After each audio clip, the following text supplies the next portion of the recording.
I read the prologue and I'm already loving the way this author writes. Her writing is very descriptive and very poetic. I'm gonna read a quote, but it's not a spoiler at all. It's just the way that she describes the feeling of love is so beautiful. She says, like the sway of the sea and the tug of the tides, love is a moving, eternal thing. Let us not be afraid of the wax and the wane, the rise and the fall, the eternal undertow. Each time our souls meet, let us submerge our bodies in the bright blue cold and let the waves make us anew. I love you and I have loved you and I will love you. The way that she writes is just so beautiful. It's very interesting. The prologue already kind of left me wanting to know more the way that it ends.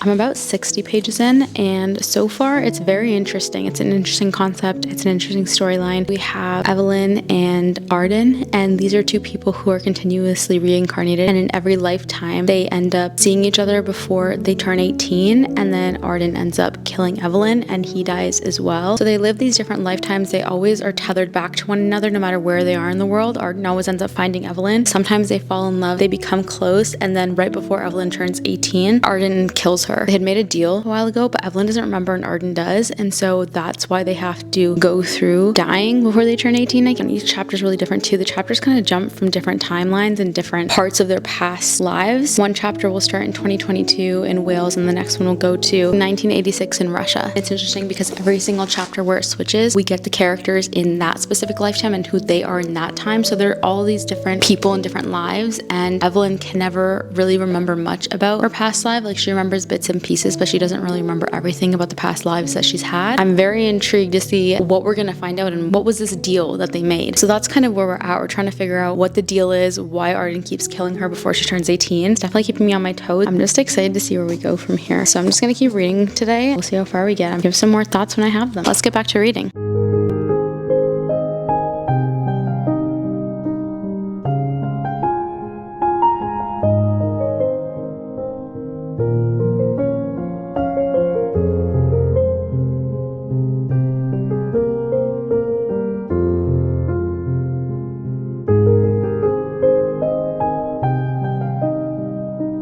How easy modernity had made it to declare love. A funny video shared with a friend. Real money sent to virtual coffee funds. A snap of the flowers your grandmother picked from her garden. The everyday tenderness of, I saw this and thought of you.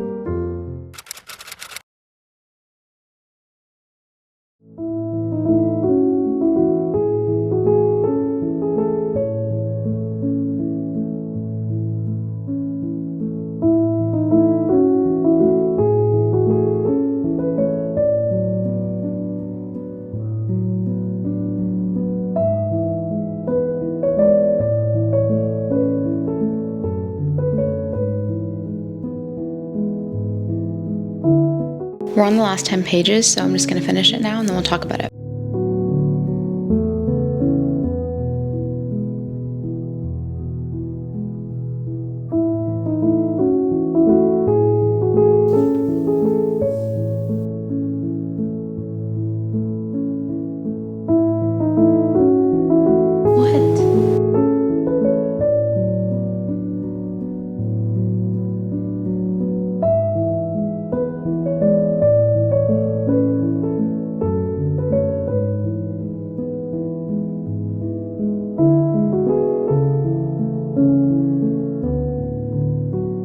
I need to know if that's gonna be a series or if it's just like a one-off. That ending kind of left it open-ended. It could like end there, but it also could be another book. So it's a standalone novel, so it's not gonna be a series. And the ending was okay, and it wrapped everything up, but it left it open that if the book did become like a series or a duology, it could do that. So I just finished Our Infinite Fates by Laura Steven.